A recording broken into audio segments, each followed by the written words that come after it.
Hi everyone, I'm David Maddox. I live in New York City, and among other things, I run a global discussion and comment site called The Nature of Cities.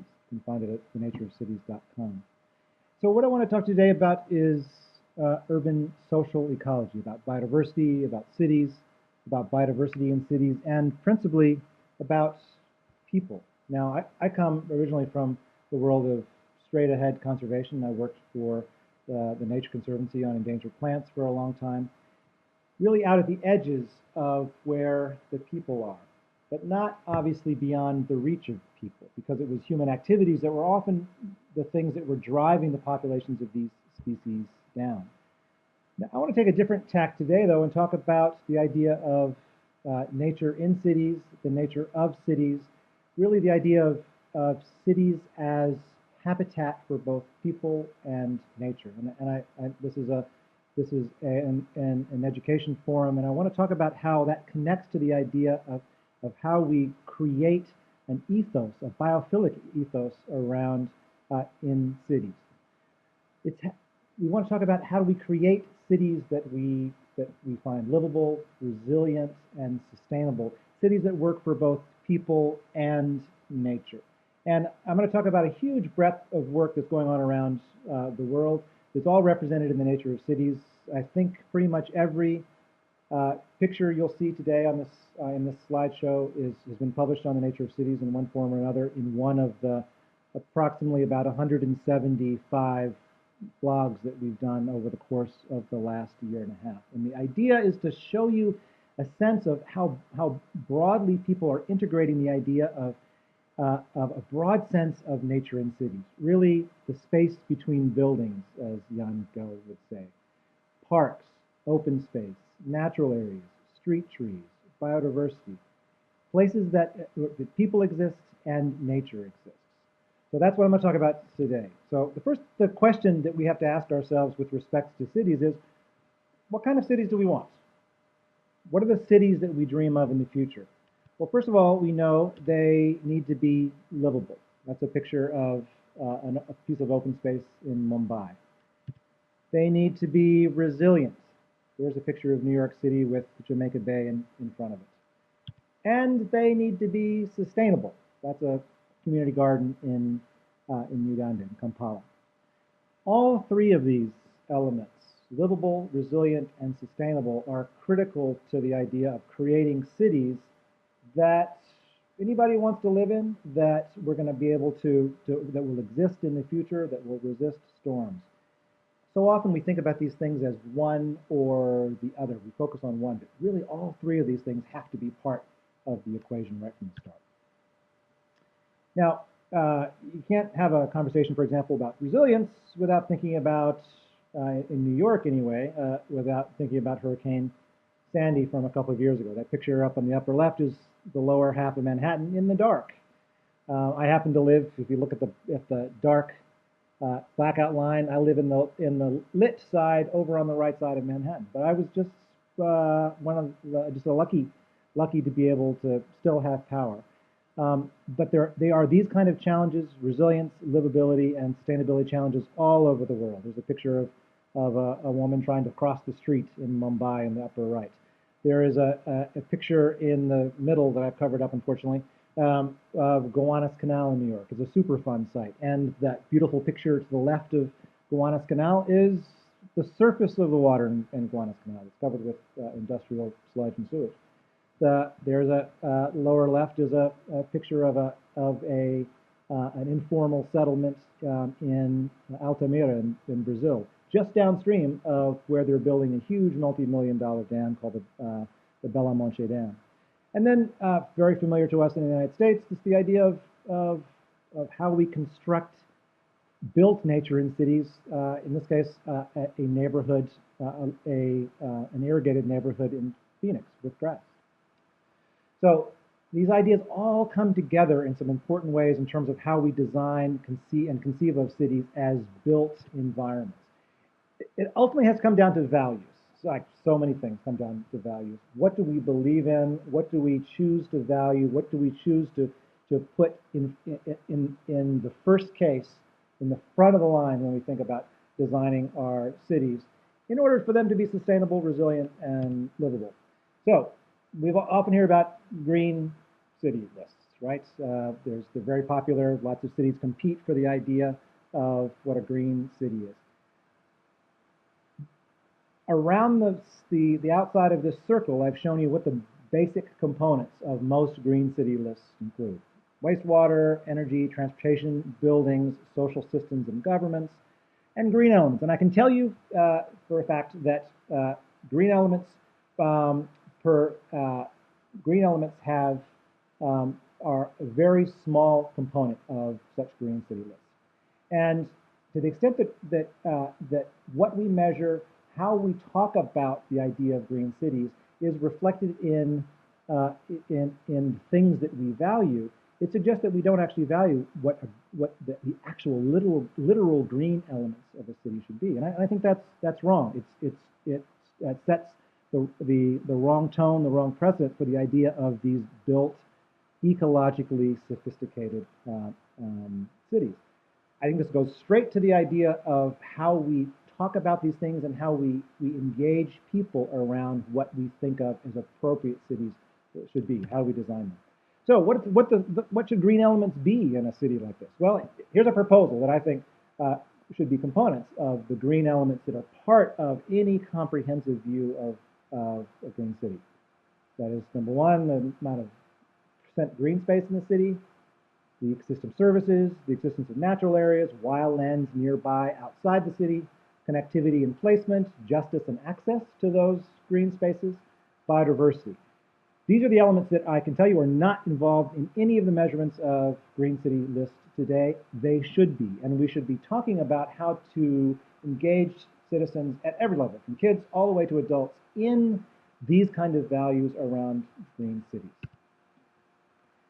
And the very first things we need to do when we think about how to educate people is engage people around the nature that exist in cities and the nature of cities is to recognize it.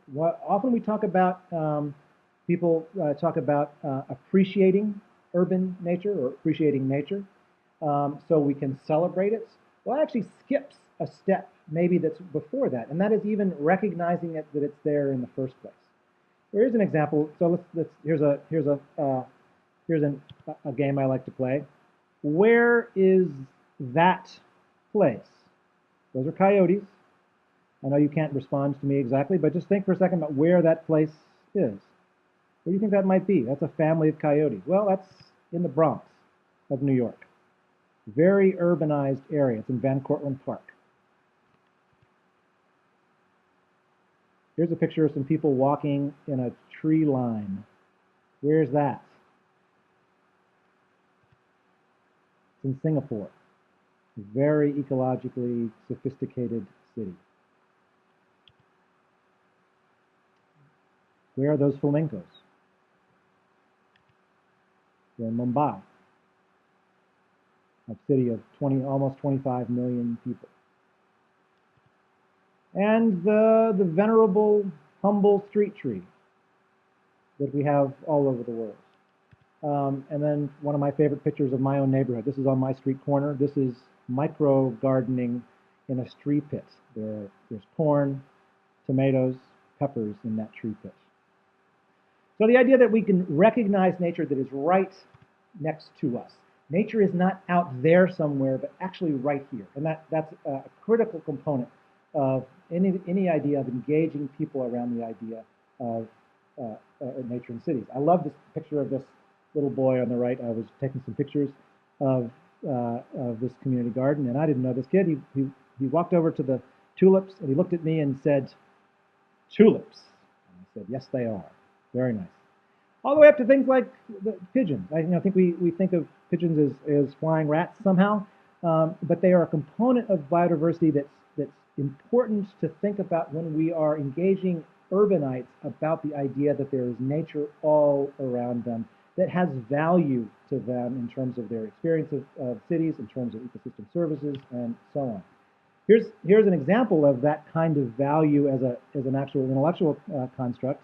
Tim Beatley from the University of Virginia has written about it in his biophilia project, and it expresses the idea that everybody needs a certain dose, if you will, of nature. That's the bottom tier. That people need a little bit of nature to feel relaxed, to feel happy, and that dose can be quite small. Walking by a street tree, listening to the bird in that street tree. But you also need experiences that are more intense around nature, but that more intense experiences might be much less common. It's an interesting construct around which we might engage cities, about the idea of nature in cities, because it suggests that small scale but common experiences with nature are important to the idea of livability in cities, in addition to things like to sustainability. Livability, like how nice is a neighborhood to live in? A street tree contributes to that in this construct by demonstrating, by being part of a daily dose of nature. Once we actually start to recognize species, the idea of urban nature, we can then begin to appreciate it. And I think we can appreciate it in a couple of different senses. One is appreciate the things that it does for us. So here's some pictures of on the top, for example, a giant, both of these are in Portland. On the left side of the top pair of pictures is a giant stormwater management system costing tens of millions of dollars, adjacent to a park that serves many of the same functions, but also has a number of other amenities. There's people who are enjoying themselves there. There's biodiversity and so on. So there's the idea that we can appreciate the values of nature that have multiple benefits.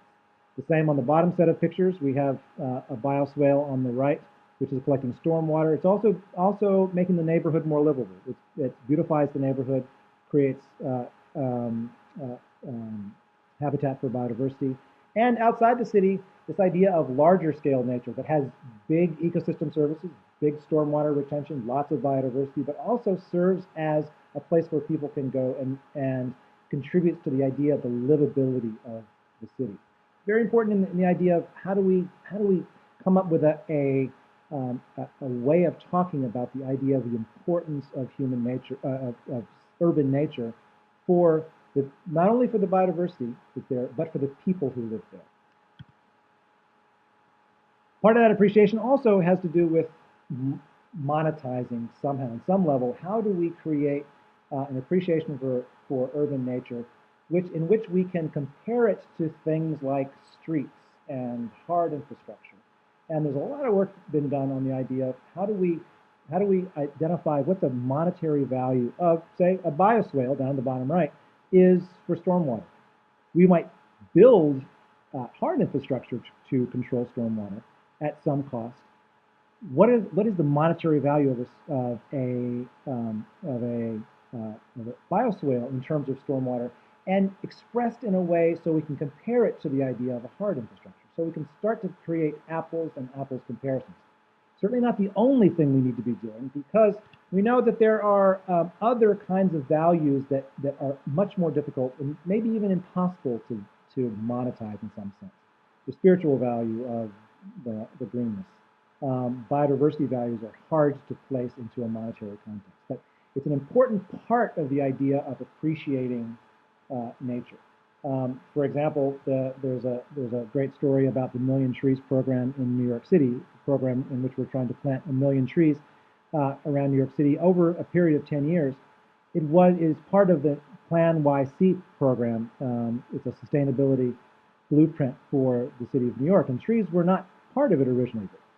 There was a late in the day meeting with some people from parks who argued that every street tree in New York City was worth $5 a year in various benefits to New York. And it won the day, and it ended up being part of the Million Trees program. So as I understand it, that $5 was made up out of whole cloth to a large measure, but it won the day at that moment. And since, we've developed an enormous amount of data and information about the actual monetary values of these trees, which supports the idea that street trees are valuable, as are other aspects of green infrastructure. That's the idea of captured value, things that we're actually, we understand their value and we capture it in some level. We can have demonstrated value of urban nature that we we've demonstrated in some scientific sense the value of some bit of green infrastructure. But there also might be recognized value which we have a hard time, and maybe don't even want to necessarily put monetary value to, but we recognize as important. This is a sense of the values that we want to create around the construction of our cities. Things like biodiversity, happiness, how nice a place is to live. These are the kinds of values that we want to build in to every dialogue about how we create cities for sustainability, livability, and resilience. The fact that people experience biodiversity and learn from it and experience it as either in an intellectual sense or in a spiritual sense. That there are ecotourism values, or people just like to go out and birdwatch. This is a picture of a bunch of birdwatchers in Portland. And just sitting around enjoying nature, as many of us often do. That's something that makes cities better places to live. We don't often talk about nature in these ways as value-based questions when we're thinking about how to build a city. Cities become about buildings and streets and transportation. And in fact, it's very much about the space between buildings. These are the values that we need to talk about explicitly when we're talking to groups about environmentalism, about urban nature, about the communities that we live in. Here are some just examples of how people have put together this idea of appreciation. So up on the top left of this drawing by an architect in Australia, this street it's just a blank street right now. Well, it needs shade, it needs wildlife habitat, it needs an air conditioner, it needs something pretty, it needs to capture stormwater, it needs to capture carbon. We can't spend too much money on it. Well, what does this street need? It needs trees. It's a way of building a set of values around how we build cities.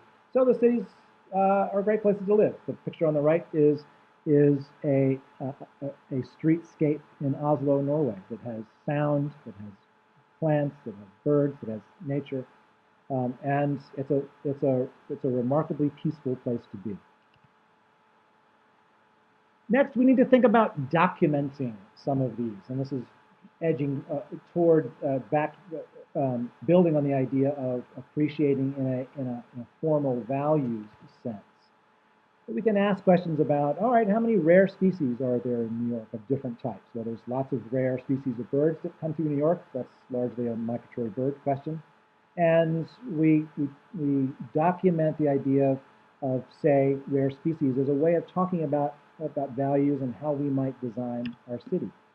We might ask the same questions about the kinds of birds, herons, egrets, and so on, that are existing in the harbors around New York City, and track their numbers as a way of asking questions about how are we doing in terms of managing the natural areas of New York for the many different kinds of organisms, including people who happen to live there.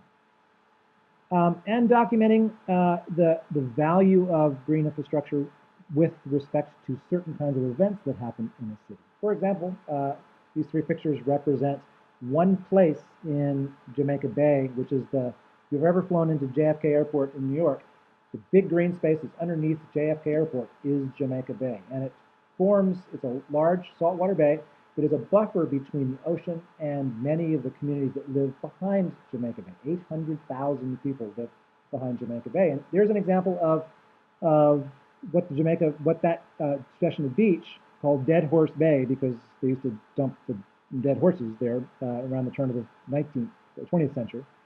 What it looked like pre-restoration, after restoration, and then after Sandy hit. And it's browner because it's a different time of year, but you see that the green infrastructure actually stood up very well to the Sandy storms. And I can tell you that the houses behind Jamaica Bay stood up pretty well too, because they were buffered by a little bit of green infrastructure.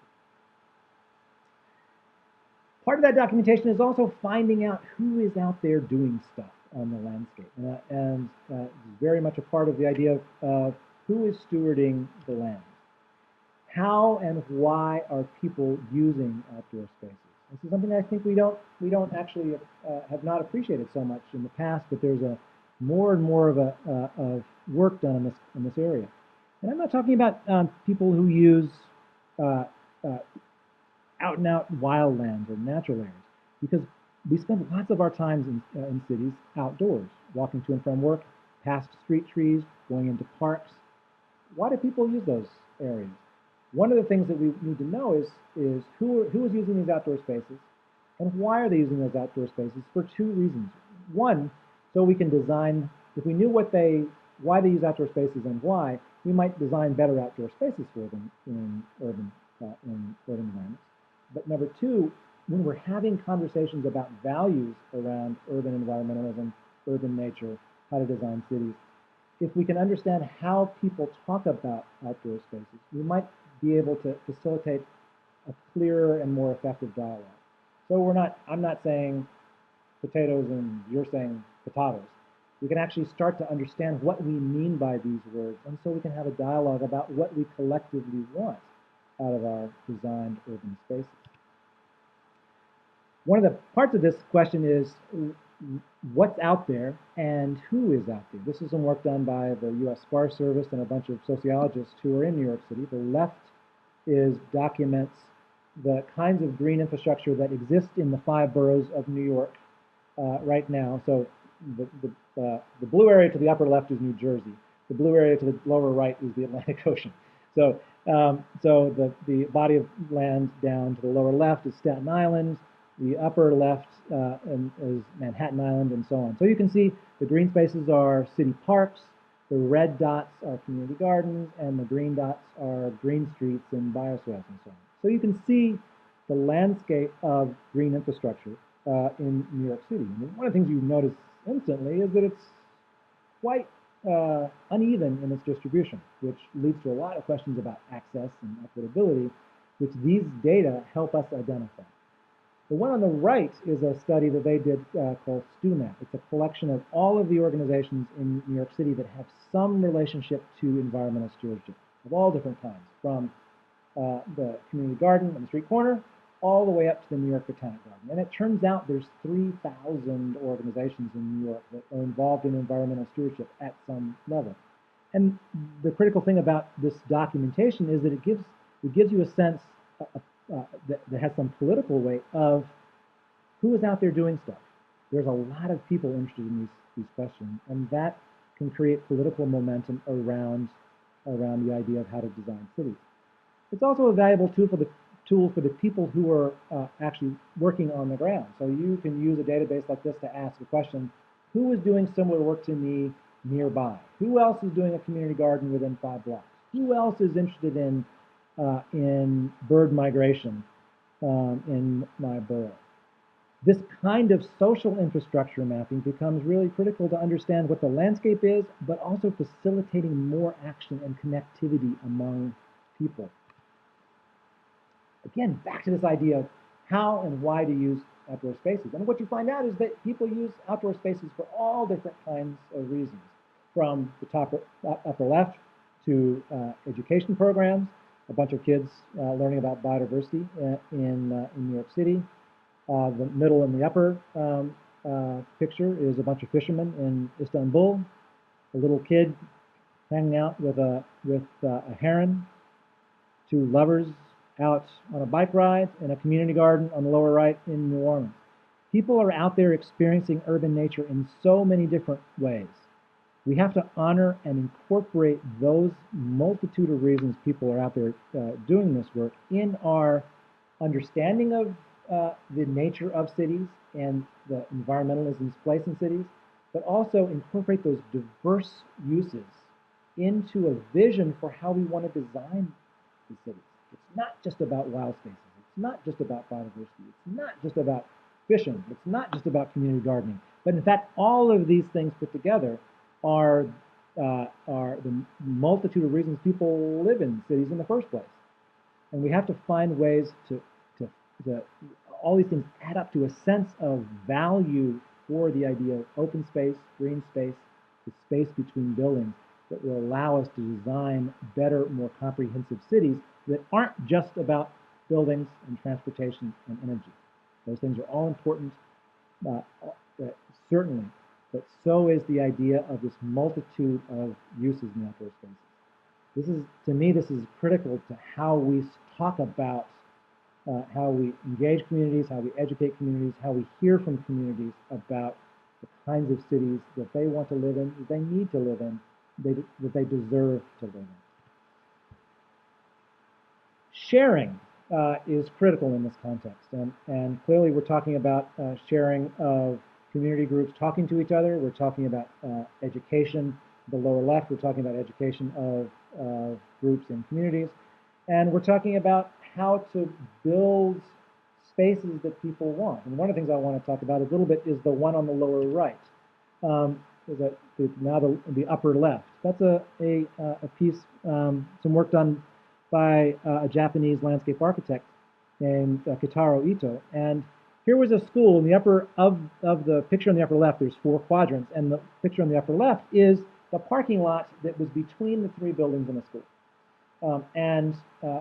They wanted to build what they called an ecotope, an ecological space inside that school grounds, replacing the parking lot, and to produce, and eventually, the thing that you see on the right, a space where kids could experience nature, learn, have a nice time, and just relax. One of the critical things, that would be a good value in and of itself. But one of the critical things about the design of that space, it included the kids and the teachers and the parents all in the same room, talking about the kind of space that they wanted, talking about what they wanted to accomplish in that space, what they wanted it to look like. And over a period of I think a 7-year period, they designed and built and then redesigned, modified the original design based on the idea of sharing a sense of common values about how they wanted to use what is effectively a public space. They did not want to use it as a parking lot. They wanted to use it as an experiential place that included nature.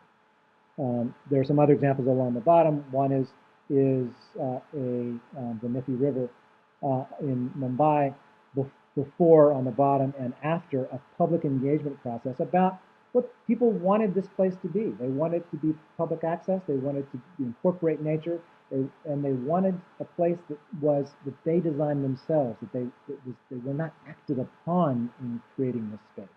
And one of the remarkable things about this space on the Mithi River is that that's actually where the flamingos that I showed you in the beginning of the talk, that's where they are. The mangroves, which had been otherwise eliminated from a lot of this coastline, have now started to come back naturally. So here was a sense in which the public engagement produced, indirectly at least, a flowering of not only public use of these spaces. In a place that you see, it's very well used, very used by a diverse group of people, but also a flowering of the biodiversity in Mumbai.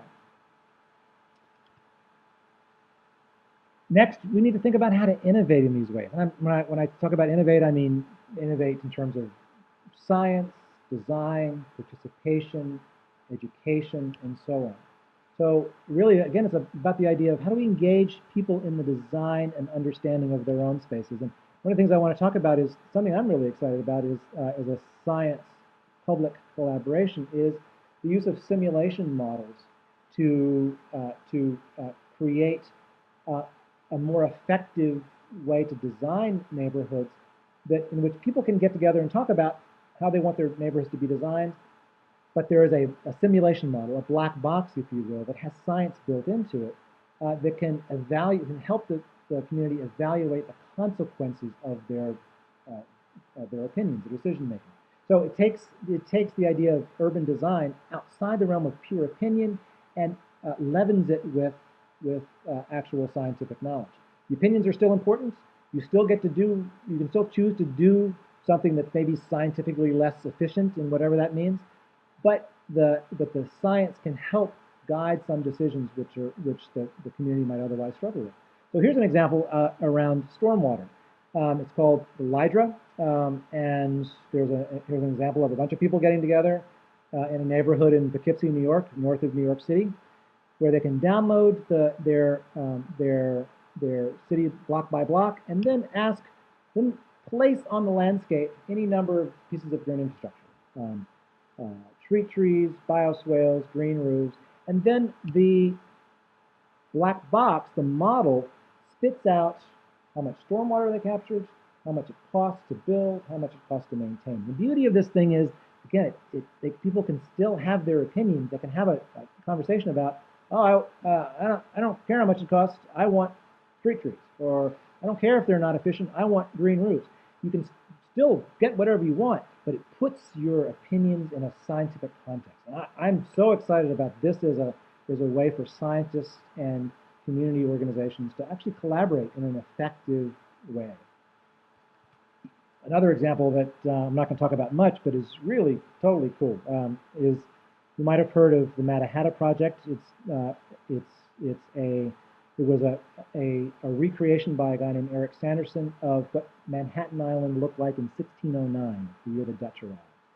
He's actually pushed that forward now to do a project called Manhattan 2409, in which you can go to the website, and it's over there on the right, manhattan249.org, and you can create your own Manhattan. For example, and it's a simulation model, simulation modeling approach, in which you can plop stuff down on the landscape. You can put streetcars down, you can put solar arrays, you can put parks in, and for example, I replaced Central Park with a solar array, and it was excellent for the carbon footprint of New York City. But of course, I won't be mayor for very long because Central Park was gone. The example that's on the page there is one Eric Sanderson created for himself, and that is the 14th Street corridor, in which he replaced it with a collection of streetcars, higher density buildings, parks, and he made that section of New York, 14th Street, carbon neutral, based on his design. Again, it's a way to meld opinion, public opinion, very important, personal opinion, critical in the creation of cities, with scientific knowledge together to ask, what kind of cities do we want to create? It's also a fantastic education tool. One of the things that Eric wants to do with these is have school competitions around design features in Manhattan. A beautiful idea for engaging people about the consequences of different design decisions. So I talked about the nature of cities. This is my site that I curate. That's a recent example of the readership of the nature of cities. So we got readers from all over the world, and I show it to you. One reason I show it to you is the extent to which these questions about urban nature, the nature of cities, are widely held. We've had readers from 2,000 cities around the world in 140 countries. Lots and lots of people share this interest in the idea of livable, sustainable, resilient cities built around green infrastructure and public spaces. But this is an area of innovation that I think is still really important around the idea of public dialogue, because Nature Cities is a blog, right? It's not big science papers from 30,000 feet. It's a blog. It's a public medium to some extent, but it's still people talking, communicating ideas to a vast readership. Now there's a place for that, certainly. A model that I think more and more we need, and I'm hoping to develop around the nature of cities, is a model that lets people talk directly to each other. And so there's a number of people interested in this around the world. How do we develop ways for people to talk directly to each other? So Curitiba can talk to Mumbai. Freiburg can talk to Adelaide. And one of the motivations for such a thing is that I go to a lot of international urban biodiversity conferences, and it's the same. There's cities that are exemplary cities in a green infrastructure way. It's always the same 12 cities or so. But there are 5,000 cities in the world with over 250,000 people. They all have the same problem. How do they get information? How do they acquire best practices? How do they find expertise? I think one of the ways that we all need to be moving toward is the idea of sharing among communities. Because in many cases, cities will have more in common with each other than they do with the rural areas immediately outside. So I think this is a great area for some really important advances in the idea of urban environmentalism. P2P, person-to-person sharing of ideas and tools. And finally, we get to the idea of, after we get all that stuff together, the idea of celebrating this idea of urban nature. And I think one of the things that we have not done especially well in the sciencey half of, and maybe even the public participation half of urban social ecology is artists and new ways of communicating. So I have some pictures here from around the world that are illustrative of these kinds of questions. There's a piece of really interesting sculpture from Portland of a fish swimming through a wall. A mural also in Portland in the upper right. And then a great interest of mine personally is nature-oriented graffiti in cities. The one of the Panthers is in Medellin, Colombia. The one on the bottom right is in Cape Town.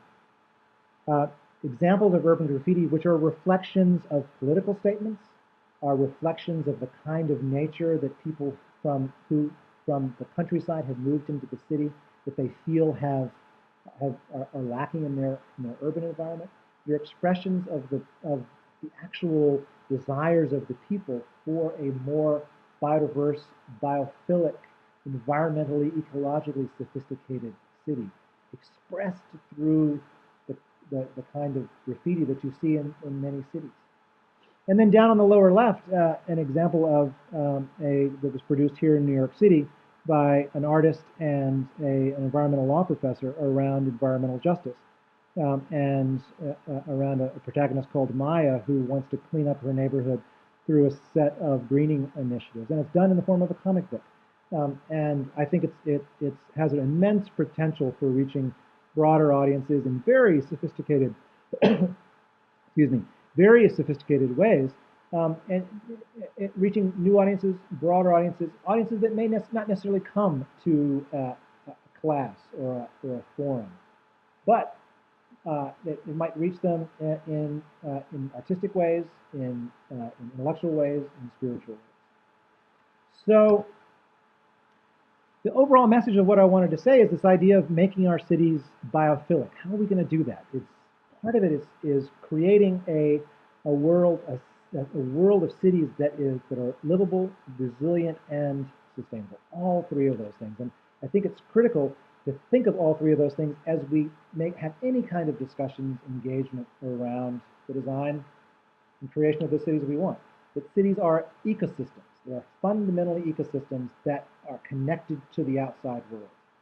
That's the sense of sustainability. They are ecosystems in the sense of how they are resilient to storms. And they are human habitat. In every sense, they're a human habitat that needs to be livable and satisfy the people who are actually living in those cities. We have to integrate all three of those things when we think about the design of cities and the sustainability of our Earth in general.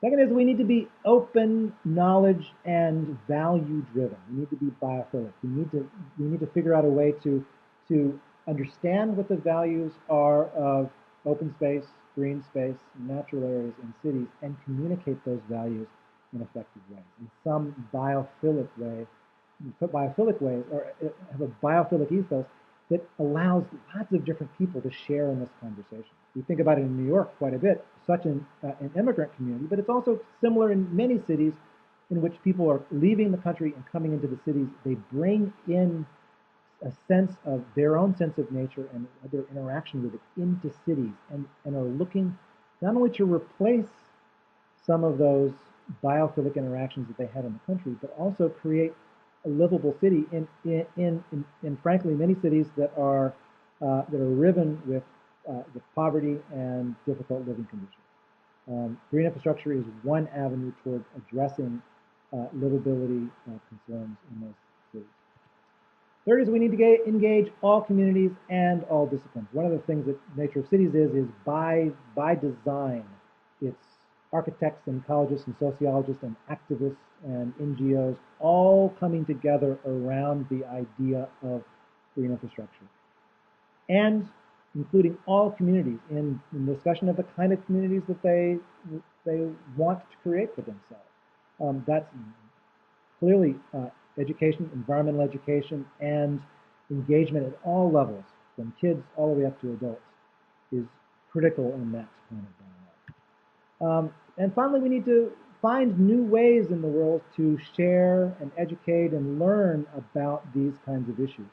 Well, I can tell you that the whole world is interested in these topics, and much of the world needs this kind of thought and expertise in order to make our world more sustainable, so we will have a world here in 50 and 100 years. And so that world is a good, livable, just place to live. Thank you very much. And I think we can now take questions if there are any.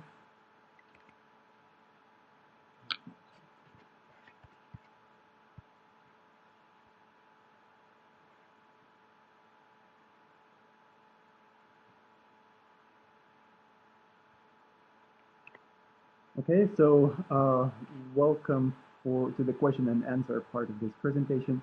We have a chat box, and we have about 9 people in the room. You're welcome to ask questions now. I actually have a question for David on, as you mentioned, green infrastructure. I would like to see your opinion. What is like green infrastructure versus urban nature? And is there any role of any of those?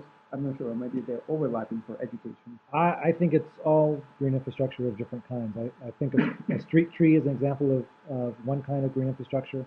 A large urban large urban park that is a natural area is a type of green infrastructure. They have similarities in terms of the kind of benefits that they provide to individuals. They in terms of spiritual benefits or happiness benefits. They have similar kind of benefits in terms of property values or stormwater management. I think it's an entire continuum of green infrastructure. One of the interesting, there was a piece on Nature Cities last week by the former Parks Commissioner in New York, Adrian Benefi, and he made the point that among large cities in the United States, over 50% of them have park systems for which 50% or more of the park is natural, by which I mean unbuilt and unmanaged. So it's a wild forest, not wild by comparison to a natural wilderness area, but it looks like a wildland. And I showed you some pictures at the very beginning of coyotes in Van Cortlandt Park. Van Cortlandt Park is an example of a very large park in New York, the biggest park in New York, that is, for the most part, wildland. It's unmanaged. And there are coyotes there. There's hawks, there's owls.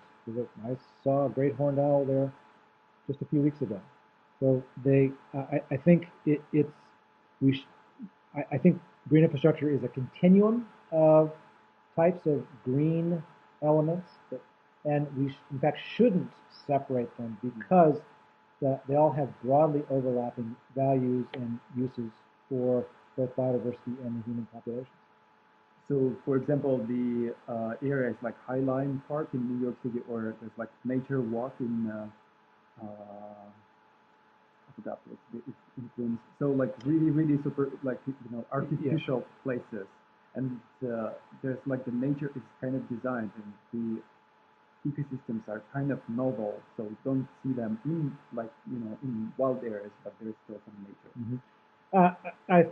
I think all of these have values that are different kinds of values. So the Highline that Highline is vaguely controversial in some ways, but it provides lots of amenities that are open space and to some extent green space that makes the city, that part of the neighborhood beautiful. It's I think I read the other day that 4.5 million people visited the Highline last year, and 5 million people visited the Metropolitan Museum of Art. So it's a hugely popular piece of infrastructure. People commute along it. People walk up and down in order to commute. It's not necessarily so strong in terms of biodiversity support, but it provides benefits in terms of livability. It's green. It provides some stormwater management and so on. As opposed to a big park, has a lot more biodiversity value, lots of livability value, lots of other kinds of uses. I think each of these kinds of infrastructures have a similar set. You could list out the values, and we all have the same set of values. Some types of infrastructure are more important for certain kinds of values than others. So all are important, and I think it's critical to keep them on the same continuum. Thank you. So one question is there to be a common language among these three different things, livability, resilience, and sustainability, to benefit the acceleration for the needed change? Well, I think one of the struggles we have with resilience is the word of the year these days, or the word of the last couple of years. To some extent, has eclipsed the idea of sustainability, and I actually think that's unfortunate because resilience and sustainability are two different, overlapping, but different things.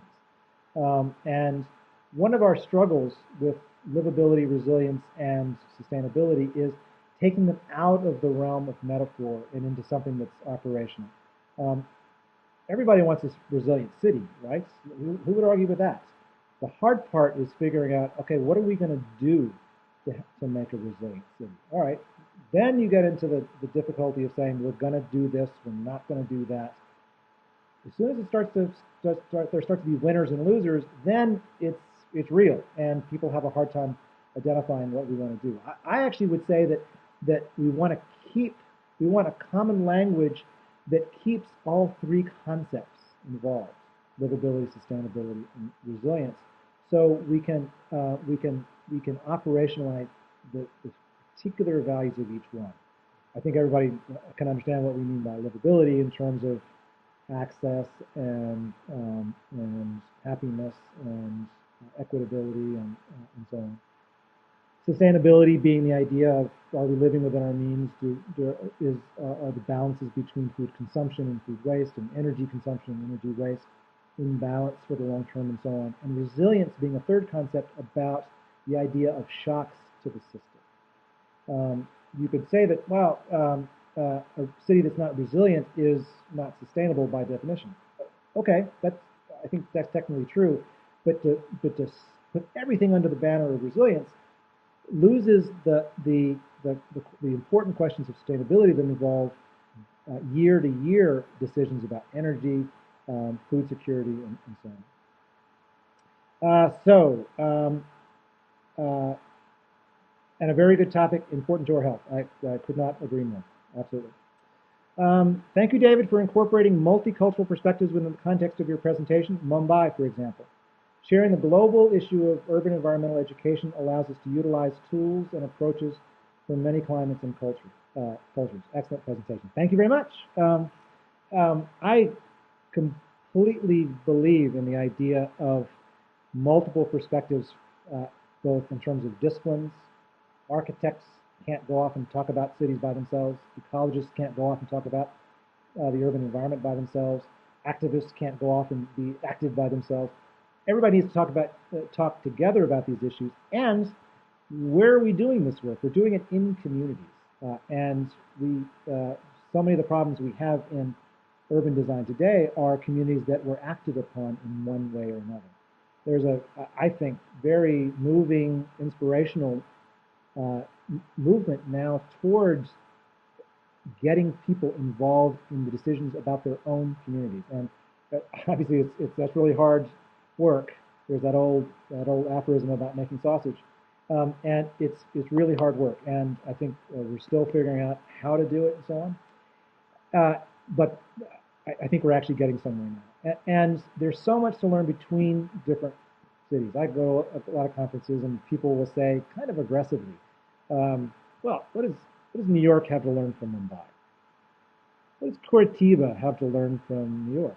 And I would say an enormous amount in all contexts, because we can look around the world and see various cities doing individual things really well.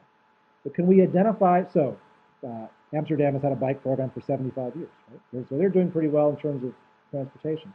Curitiba has a great biodiversity ethos. I was just in Medellin for the World Urban Forum last week.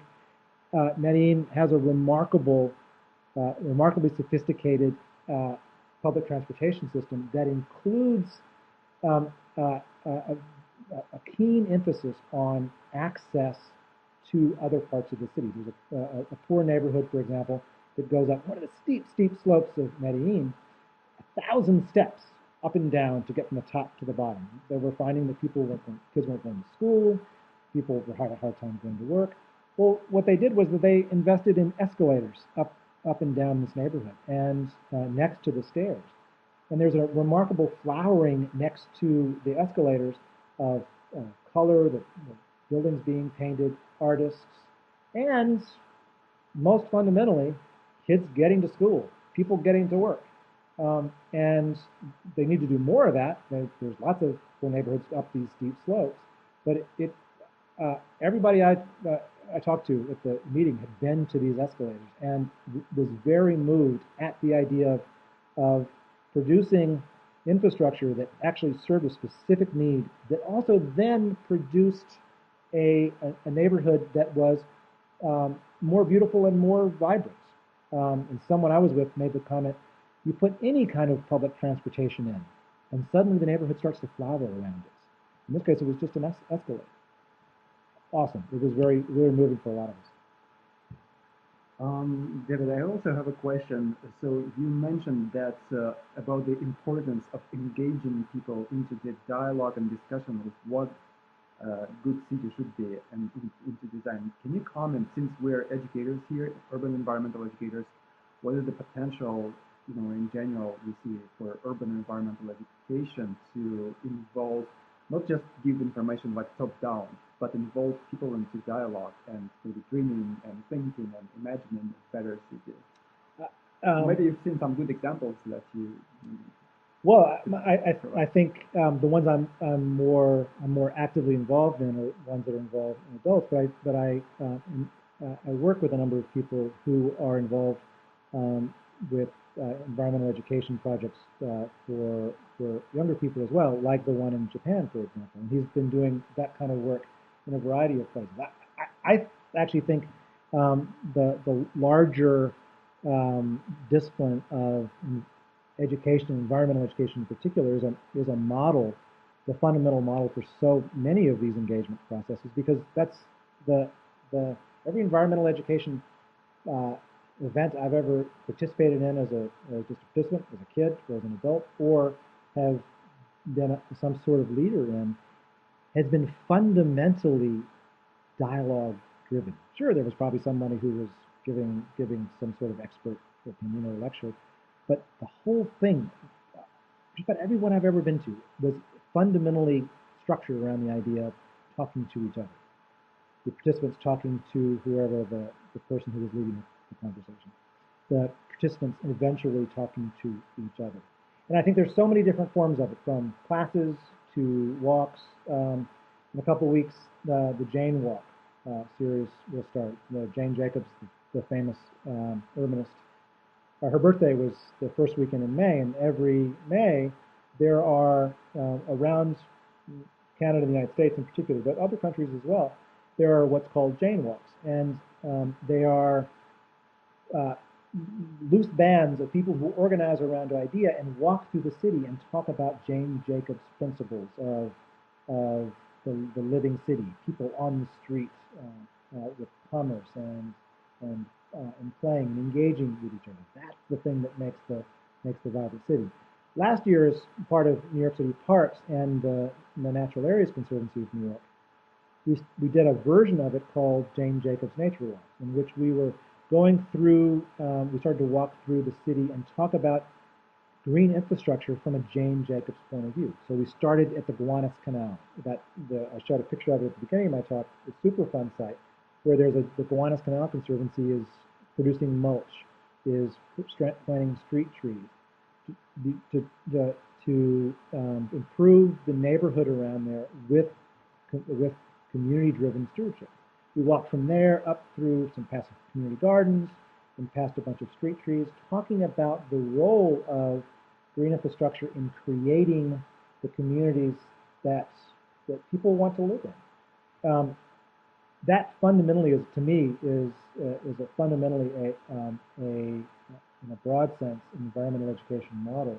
And as environmental educators, you could do and could do more of helping a larger group of citizens and professionals organize the kind of conversations we need to have around these organizations. The simulation modeling projects that I talked about as great examples of how do we meld science and participation. I think I'm hoping that we can do more things like that, but because we've struggled for a long time, and how do we get science involved in decision making like this in community dialogue in a way that's just not sort of people shouting their opinions at each other. I think people who know about how dialogues work, environmental educators can help guide scientists in figuring out, okay, well, how would we structure a conversation like this? How would we build a simulation model that would actually be useful in a dialogue? I'm hoping that that could be the real future of these kinds of things. Thank you. Thank you so much, David, for a great, really wonderful presentation. I really appreciate it. And here we wrap up, and I guess you can invite people to visit your really great blog and learn more from that. Thank you very much for having me. I really appreciate it. Thank you.